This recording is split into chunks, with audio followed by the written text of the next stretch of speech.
Atlanta में मैंने जो परंपरा काव्य रचना की, काव्य पाठ की परंपरा जो शुरू की थी, उसे यहाँ मिजोरी सेंट लुइस में आकर उसे आगे बढ़ाता हूँ। वहाँ मैंने आपको सूचित किया था कि मेरे जो 2 प्रकाशित काव्य संग्रह हैं वे मेरे साथ नहीं हैं, इसीलिए कुछ कविताएं स्मरण से नोट कर लाया हूँ और आपके समक्ष प्रस्तुत कर रहा हूँ। पहली कविता है हमारे तुम्हारे जैसे लोग।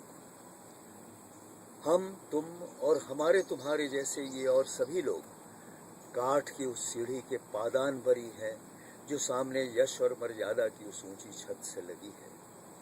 सीढ़ी के दोनों बाजुओं में लगी बल्ले जैसी 2 लंबी बड़ी लकड़ियां हैं हमारी विवश परिस्थितियां, जिनकी विवशताओं से लगा हम, तुम और हमारे तुम्हारे जैसा आज का हर आदमी अड़ा है। और कमाल है, आज का ये चतुर राजनीतिज्ञ उस सीढ़ी पर अपने ऊर्ध्वगामी पांव रखे ठाठ से खड़ा है। यश और मर्यादा की उस ऊंची छत पर पहुंच ऐसी सीढ़ियों को लात मार इत्मीनान से उसका ये कह बैठना कि मैं यहीं और यहीं जन्मा हूँ, आम बात है मेरे दोस्त। और फिर आम बात है केवल उसका और उसका ही रह जाना, केवल छत और छत का ही रह जाना, बेचारी सीढ़ी के पुर्जे पुर्जे का छितरा जाना, हमारा तुम्हारा टूट जाना और परिस्थितियों का बिखर जाना। एक दूसरी कविता हमारे उत्तर भारत में, क्या पूरे देश में जातिवाद की एक आंधी चलती है और जातिवाद से लगभग पूरा देश ग्रस्त है। मैंने एक छोटी सी कविता लिखी थी, काली आंधी जातिवाद की।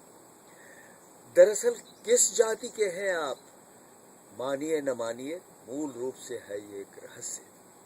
फिर भी जाने अनजाने अकारण ही मान बैठे हैं आप अपने आप को अपनी एक खास जाति का एक दमदार सदस्य। चलिए पूछता हूँ आपसे ही पहले कि क्या हजारों साल पुरानी ताल पत्र की किसी पोथी में मिल गया है आपको इसका कोई प्रामाणिक उल्लेख, या कि इसकी पुष्टि में दीख पड़ा है आपको कहीं ब्राह्मी, खरोष्ठी या शारदा में हजारों साल पहले का उत्कीर्ण निर्विवाद कोई शिलालेख? यदि नहीं तो भाई हकीकत यही ना कि बस आपके बाप ने कभी कह दिया था आपको और उनके बाप ने भी कभी कह दिया था ऐसा ही आपके बाप को, फिर पीढ़ी दर पीढ़ी ऐसे ही बाप बापों को कहते आए और यूं ही अनजाने अपनी औलादों को अपनी आधारहीन अप्रमाणिक जाति का मौखिक प्रमाण पत्र देते आए। फिर तो हमारी तरह आप भी आंखें मूंद, नत शिर अपनी उस खास जाति की नकली नैया खेते आए, जबकि आपको भी अच्छी तरह मालूम है कि आपके पूर्वजों में कट्टर सच्चाई का पथानुगामी, साधारण या नामी गिरामी न तो कोई हरिश्चंद्र या न बुद्ध और न है गांधी। तो आखिर क्यों परेशान रहते हैं आप चलाने को हमेशा जातिवाद की ये अपनी ये काली आंधी? अब 2-3 कविताएं सुना रहा हूँ अमेरिका की अपनी इस यात्रा में जो मैंने लिखी थी, जिनका संबंध अमेरिका से है। स्टैच्यू ऑफ लिबर्टी, अखंड मैत्री का प्रतिरूप, जनतांत्रिक आदर्शों का मूर्त रूप, मर्यादा की ओर है एक मशाल, एक हाथ में पवित्र बाइबल, दूसरे में जागरण की उन्नत जलती एक मशाल। लेबुलाय की कल्पना और बार्थोली की जीवंत कला का राज। न्यूयॉर्क के स्टेटन द्वीप पर महाशय देखा मैंने आज स्वतंत्रता के उन्नत शीश पर कांटों का ताज। तो मैं आपको सुना रहा था, अमेरिका में मैंने देखा जब पतझड़ के दिनों में सारे पत्ते झड़ जाते हैं तो यहाँ एक अजीब इंद्रधनुषी दृश्य चारों ओर उभर आता है। कई तरह के रंग प्रकृति की गोद में उभर कर हमारे सामने आते हैं, जिन्हें देखने यहाँ के निवासी निकल पड़ते हैं। शीर्षक है अमेरिका का इंद्रधनुषी फॉल। यहाँ पतझड़ को फॉल कहते हैं।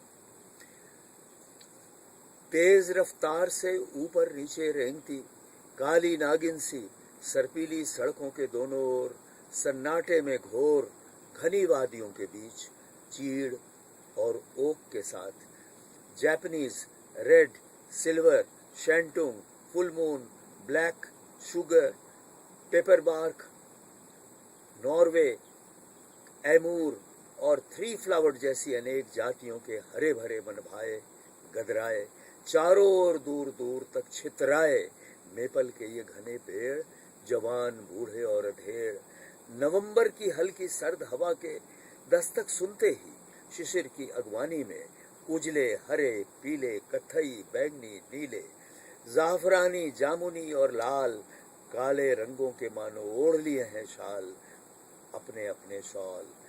अद्भुत है, अवर्णनीय, अमेरिका का अजूबा, मनोहारी ये इंद्रधनुषी फॉल। अब इसके बाद मैं आपको एक और फॉल की चर्चा करता हूँ, अंग्रेजी में फॉल यानी जलप्रपात। नियाग्रा का जलप्रपात मैं देखने गया था, उस पर एक छोटी सी कविता लिखी थी, वो सुनिए।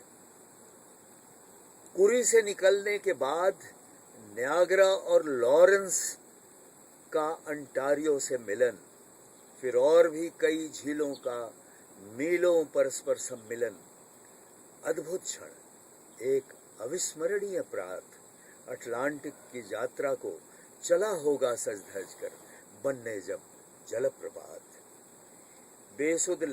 बेसुध लहरों के लहरों से असह्य घात, सुप्त शिलाखंडों पर दुर्वा प्रतिघात, और तब दो जागृत देशों के संगम पर अहर्निश करता देखा नियाग्रा का वह जलप्रपात। सैलानियों की यात्रा का परम इष्ट, मेड ऑफ द मिस्ट, नीले पीले प्लास्टिक बरसातियों में भी हवा के सर्द तेज झोंकों में भींग भींग गया था उस दिन तन मन संपूर्ण गात, और शू के निकट तो जो टिक सी गई हो बरसात, न खुला खुला दिन न काली काली रात, बस सूर्योदय के पहले का ठिठका सा एक टुकड़ा धुंधला प्रात।